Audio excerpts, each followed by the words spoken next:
Bismillahirrahmanirrahim. Assalamualaikum warahmatullahi wabarakatuh, mahasiswaku semuanya. Mudah-mudahan kamera ini cukup jelas ya.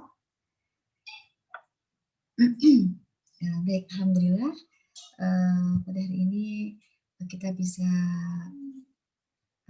tatap muka lagi meskipun secara virtual ya.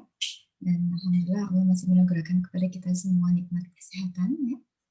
Itu nikmat yang sangat luar biasa. Kita lanjutkan lagi ya materi kita untuk operation riset 1 atau penelitian operasional 1 ini, di mana di sini kalau kita kemarin sebelumnya kita belajar tentang bagaimana menyelesaikan permasalahan linear programming, ya, permasalahan linear programming dengan menggunakan metode grafis ya, atau grafik ya. Nah, sekarang di sini kita juga kemarin juga sudah belajar bagaimana kita melakukan analisis sensitivitas terkait dengan grafis ya. Nah, di sini saya lanjutkan materinya. Materinya sebenarnya sudah di awal saya sudah berikan video introduction ya melalui slide yang saya buat begitu ya. Dan saya kirim kepada kalian terkait dengan introduction terkait dengan metode simplex ya. Di sini saya ingin menjelaskan terkait bagaimana kita melakukan perhitungannya ya, karena memang cukup ribet ya dan cukup kompleks. Kalau misalnya tidak saya jelaskan dengan whiteboard sepertinya agak susah untuk kalian memahaminya. Baik, jadi mungkin sedikit review dari slide PowerPoint yang sudah saya berikan kepada kalian di video ya. Jadi metode simplex ketika kita berjalan metode simplex ya. Oke, metode simplex. Metode simplex ini sebenarnya adalah merupakan kelanjutan dari metode grafis. Bagaimana dia menyelesaikan suatu permasalahan terkait dengan linear programming. Ya. Hanya saja seperti yang saya sampaikan dalam video sebelumnya bahwa metode simplex ini ada kelebihan. Yang pertama bahwa dia tidak hanya bisa menyelesaikan tidak hanya dua variabel. Kalau metode grafis dia hanya dua variabel, ya, hanya x dan y atau x1 dan x2 gitu. Tapi kalau misalnya metode simplex ini bisa lebih dari dua variabel. Itu yang pertama. Yang kedua, dalam metode simplex ini maka dia ada semacam shortcut dalam artian bahwa dia tidak harus mengecek semua corner point yang ada. Jadi misalnya kalau dalam metode grafis ya, dalam metode grafis kan kita harus ngecek semua corner point yang ada. Misalnya corner point-nya ada 5 misalnya, maka 5-5-nya harus dicek dalam metode grafis. Ya. Tapi kalau metode simplex ini barangkali hanya 2 titik, 3 titik, kalau misalnya sudah memenuhi kondisi untuk optimality condition, maka sudah selesai. Nah, jadi itu kelebihan dari metode simplex, karena dia tidak harus mengecek semua corner point yang ada, tapi dia bisa mengecek hanya beberapa corner point as long as misalnya sudah terpenuhi visible optimality condition-nya, maka stop. Begitu ya. Jadi simplex ini sifatnya adalah iteratif dan dia menggunakan tabel. Selain menggunakan tabel, dia juga menggunakan beberapa perhitungan walaupun sederhana tetapi cukup iteratif ya, cukup iteratif. Baik, kita lanjutkan ya. Nah, yang harus kalian pertimbangkan ya, yang harus kalian pertimbangkan ketika kalian menggunakan metode simplex ya, itu ada dua kondisi yang harus kalian penuhi ya. Yang pertama seperti yang saya sebutkan, seperti yang pernah saya sampaikan di slide bahwa semua inequality condition ya, semua constraint ya, constraint terkait dengan apa? Constraint yang terkait dengan inequality ya, atau ketidaksamaan, maka dia harus di-convert menjadi equity ya, equity constraint ya. Itu. Dan kemudian semua right hand side itu harus dalam bentuk non negatif ya, atau positif. Jadi tidak boleh ada yang negatif. Kalau misalnya right hand side-nya negatif, maka kita lakukan converting ya dengan dikalikan min 1 misalnya untuk supaya akan mendapatkan right hand side-nya yang positif. Itu yang pertama. Kemudian yang kedua, all variable ya harus dalam bentuk apa? Non negatif ya. Non negatif. Jadi tidak boleh ada yang negatif.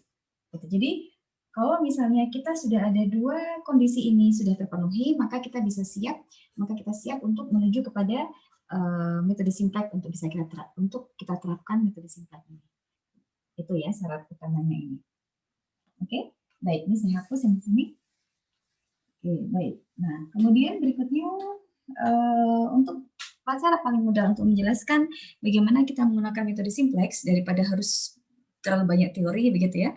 Memang cara paling mudah menjelaskan adalah dengan cara bagaimana kita melakukan perhitungan implementasi dengan menggunakan metode simplex ini ya.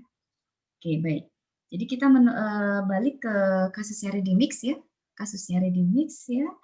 Itu oke, baik. Ini sebentar saya sudah siapkan. Oke. Baik, jadi kasusnya Redimix ya. Saya tuliskan dulu equation ini formulasi aslinya Redimix. Baik.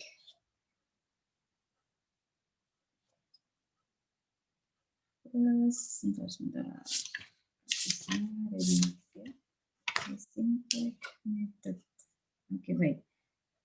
Ya, oke, baik. Ini kira-kira bentuknya seperti ini.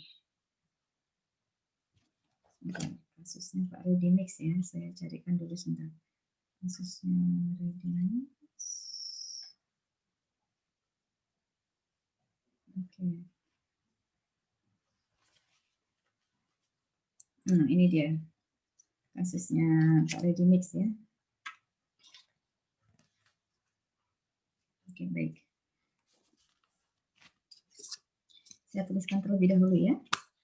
Kasusnya Redimix ya, ini maximize supaya kalian bisa tahu bagaimana langkah pertama ketika kita akan melakukan suatu metode simplex, kita harus membuat inequality menjadi equity ya. Jadi di sini kasus aslinya itu adalah maximize Z sama dengan 5x1 ya, plus 4x2. Kelihatan ya? Oke, baik. Kemudian subjek 2 ya. Yang pertama 6x1 plus 4x2 kurang dari ataupun sama dengan 24. Yang kedua x1 plus 2x2 ya. Kurang dari ataupun sama dengan 6. Kemudian yang ketiga min x1 plus x2 kurang dari ataupun sama dengan 1. Yang keempat x2 kurang dari ataupun sama dengan 2. Kemudian ini non-negativity constraint-nya x1, x2 bisa 0. Baik. Nah, di sini seperti yang saya sudah sampaikan ketika di video sebelumnya, dalam menggunakan metode simplex ya, ini supaya kita bisa mengconvert suatu inequality menjadi equity, ya, maka dikenakan istilah ada yang namanya select variable dan surplus variable ya. Oke, yang surplus variable ya. Oke, baik. Kalau select variable itu adalah variabel yang kita tambahkan, ya, kita tambahkan untuk membuat supaya suatu pertidaksamaan dalam bentuk kurang dari ataupun sama dengan ini tadi bisa menjadi equity constraint, gitu ya. Jadi select variable ini kita pakai ketika inequality-nya dalam bentuk apa? Kurang dari ataupun sama dengan, sehingga dia bisa menjadi sama dengan. Nah, itu ya. Itu adalah select variable. Nah, sebaliknya kalau surplus variabel itu apa? Surplus variabel itu adalah variabel yang kita tambahkan ya, ketika kita mendapatkan suatu inequality dalam bentuk lebih besar ataupun sama dengan. Sehingga ketika kita menambahkan surplus variabel, maka inequality-nya bisa menjadi sama dengan. Gitu. Ya, jadi tolong diperhatikan. Select variabel itu adalah ketika kita mendapatkan inequality dalam bentuk kurang dari ataupun sama dengan, sehingga kita bisa mentranslate menjadi dia sama dengan. Sementara surplus variabel itu adalah variabel yang kita tambahkan ketika kita mendapatkan inequality dalam bentuk yang besar ataupun sama dengan, sehingga kita bisa mengkonvert menjadi ketidaksamaannya menjadi sama dengan. Gitu ya. Jadi nanti ketika dalam kasus Redimix juga sama.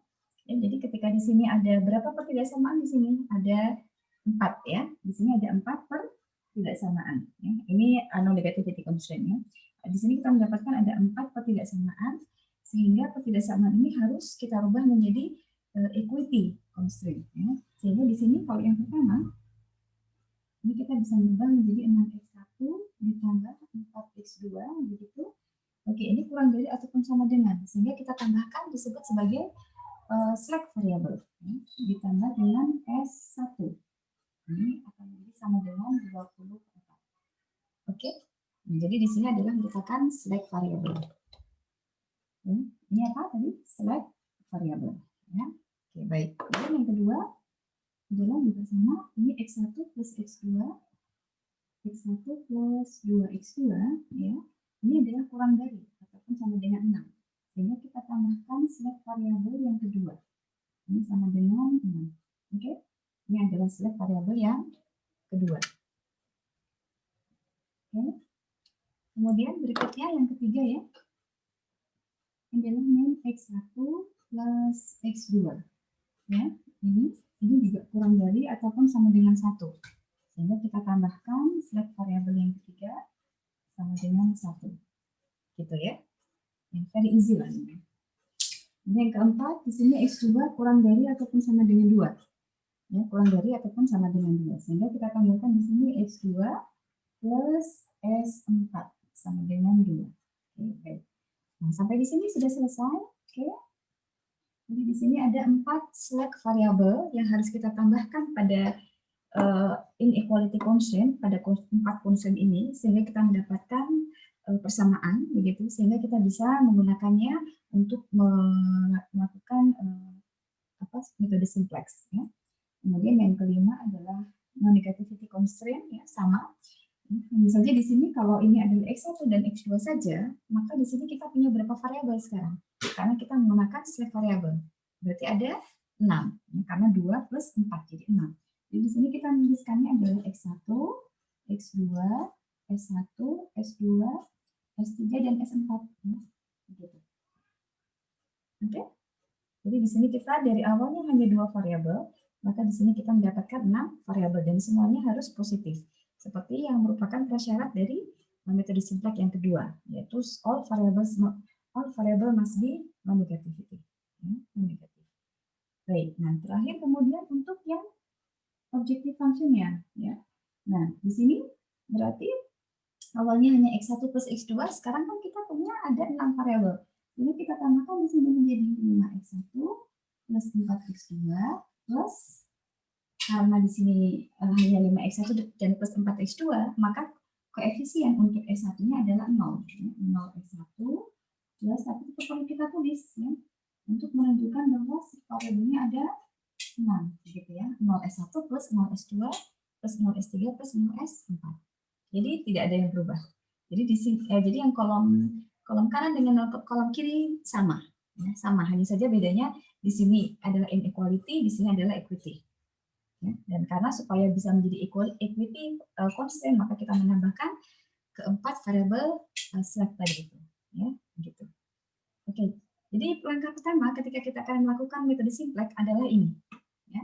Jadi kalau di langkah awal ini, kalau kita dari inequality menjadi equity sudah salah, maka ke bawah, maka seterusnya salah.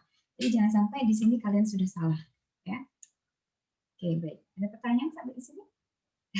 Nanti bisa disampaikan lewat WA group ya kalau ada pertanyaan. Jadi itu ya. Jadi langkah pertama adalah ketika ada soal seperti ini, ya. Ketika ada soal seperti ini, maka langkah pertama ketika kalian akan melakukan metode simplex adalah buatlah dalam bentuk equity, persamaan terlebih dahulu. Dan dalam membuat persamaan, perhatikan kalau dia kurang dari ataupun sama dengan, tambahkan select variable. Kalau dia lebih besar ataupun sama dengan, maka tambahkan surplus variable, gitu ya. Dan pastikan right hand side semuanya itu adalah dalam nilai yang positif. Ya, di sini right hand side-nya sudah positif semua, 24, 6, 1, 2. Kalau misalnya kalian mendapatkan ada yang negatif, maka seperti dalam bukunya Tahat, silakan dibaca, kalian bisa mengalihkannya dengan -1. Karena ketika kalian mengalihkannya dengan -1, maka right hand side-nya bisa menjadi positif. Gitu ya. Oke, baik. Ini sudah berapa menit ya, karena supaya perlu kita supaya bisa tidak terlalu banyak memori yang untuk ini. Oke, baik, ada di sini pertanyaan?